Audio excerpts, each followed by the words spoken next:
let's look at some evidence why kids should not be around dogs.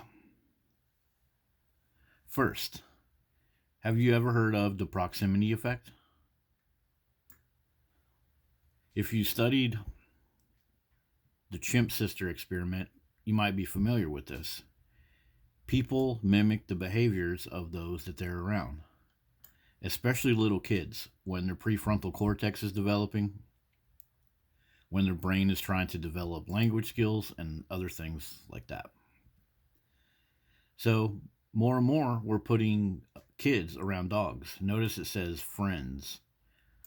More and more parents are just putting their kids around dogs instead of putting their kids around other kids or spending time with their kids. They're actually spending time with their dog and using the dog to keep the kid busy. Humans develop best around other humans, especially children. Stable and emotionally, or I'm sorry, stable and responsive relationship with caregivers that promotes positive emotions and social growth. So, being around a dog does not offer you any of this type of stuff. Early interactions with adults help shape their brain development and overall well-being. If you're around an adult that treats you with respect and speaks with you and lets you see body language and lets you explore the world, then that helps a lot.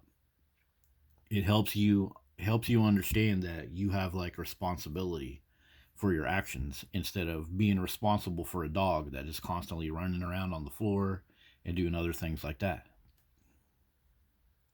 Being accountable for your own actions is something that you can learn very early as a kid because the adults kind of let you do stuff but under their guidance.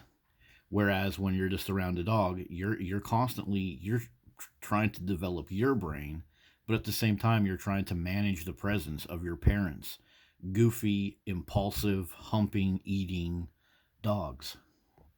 So speaking of constantly humping, constantly eating, constantly being impulsive, when you raise a kid around an entity that acts like that, your kid is going to end up mimicking that behavior. We've already done this with the chimp sister experiment. So we've already proven this to be true time and time and again. But look, we're more sexually adventurous now, more promiscuous. So that's like dogs. That's like dogs constantly humping, just humping anything. Hump this, hump that, pile of clothes, whatever. Just whatever. They're just trying to bust a nut, basically. So what is something that is on the rise right along with dog ownership? Hookup culture, casual sexual encounters, one night stands with the expectation of without the expectation of intimacy or a committed relationship. It's the same thing with dogs. Take away a couple of the restraints that we have on dog ownership, they'll hump everything.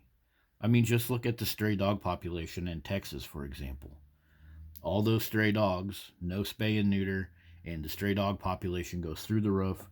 The suffering of dogs is through the roof. Puppies dead all over the place, overflowing shelters because they're just running around humping, humping, humping, humping. It's the same thing with our humans. They're just running around humping everything. And if they can't find another human to hump, what do we got? OnlyFans, porn is $1 billion industry, and stuff like blow up dolls and sex toys.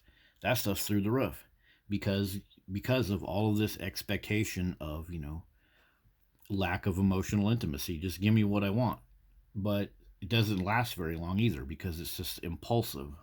There's like no forethought. So snacking is like all of a sudden like the most popular thing.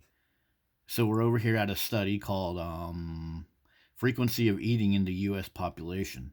So it's all about snacking, snack, snack, snack, snack, snack, snack.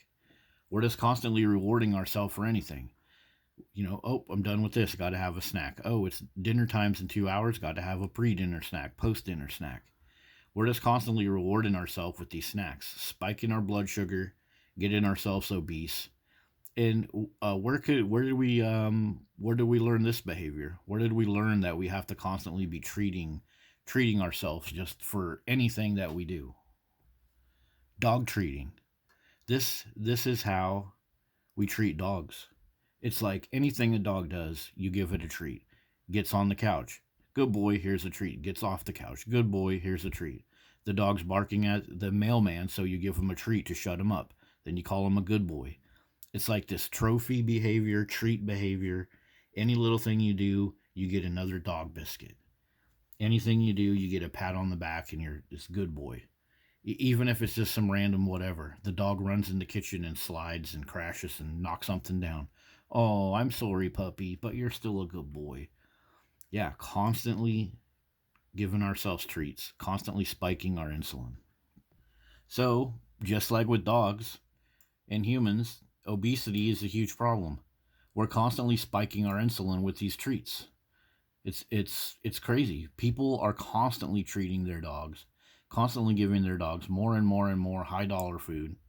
Yet a dog will happily eat a carpet, a sock, and a pile of poop.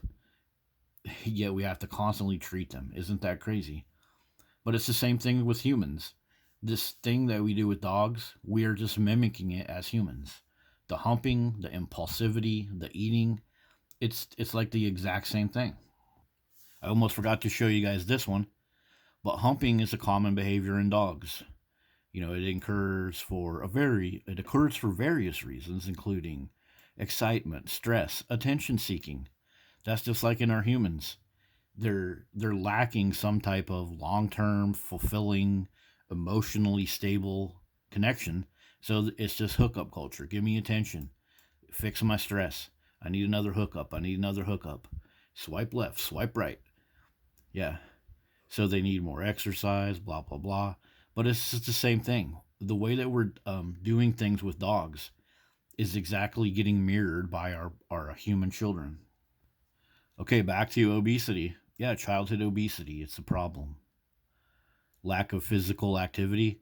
Isn't that crazy? Because people say, oh, having a dog is going to give you access to all this exercise and stuff. Yet people get fatter and fatter and fatter with the more dogs that they have. Huh. Poor diet. What, snacking all day? That's not good for you? Gee willikers. Who would have thought? It's not just the kids with the dogs, it's the presence of dogs overall. Some people express a preference for their pets over their children. So if you're a little kid, even if you're not like around the dog, mirroring its behavior, you're around your parents, and your parents are mirroring the behavior of dogs. So it goes right, it goes hand in hand.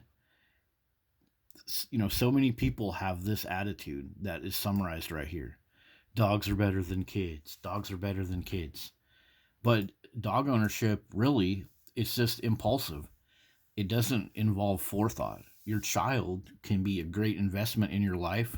Your child can be a great thing for you to leave to the world when you die. Your child can help you when you get old as your body and mind starts to fail. But a dog cannot do any of that. So the investment that a human child offers is billions of times better than a dog. So a dog it's just an impulsive thing to do to get a little fix. Just right back to the whole concept of snacking and hookup culture. They just want a fix. They want to get a dog. It gives them a fix, makes them feel like a parent, but it ain't shit. It's a waste of time and money. So now let's look at impulsivity. This is going to tie all of this together. So people tend to be more impulsive due to their still developing brains. Okay, so that's the perfect time to keep those dogs away from them when they're little, when their prefrontal cortex is starting to form. But look at this, guys. Linked to a preference for immediate rewards. Immediate rewards, impulsivity. We're right back to the whole snacking, treating, hookup culture, sexual promiscuity, the constant eating. Give me my immediate reward. Gimme, gimme, gimme. I want to eat something.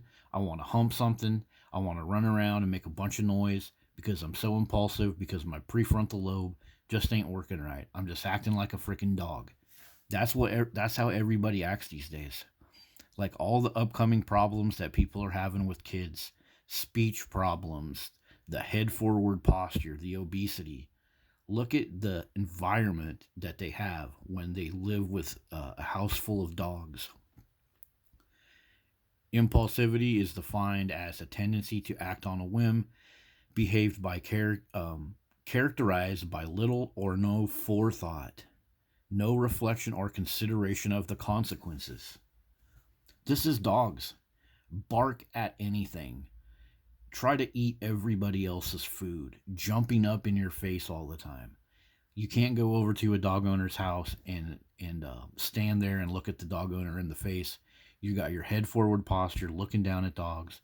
The dogs are running around trying to get your attention, and that's the same way with all of our humans today.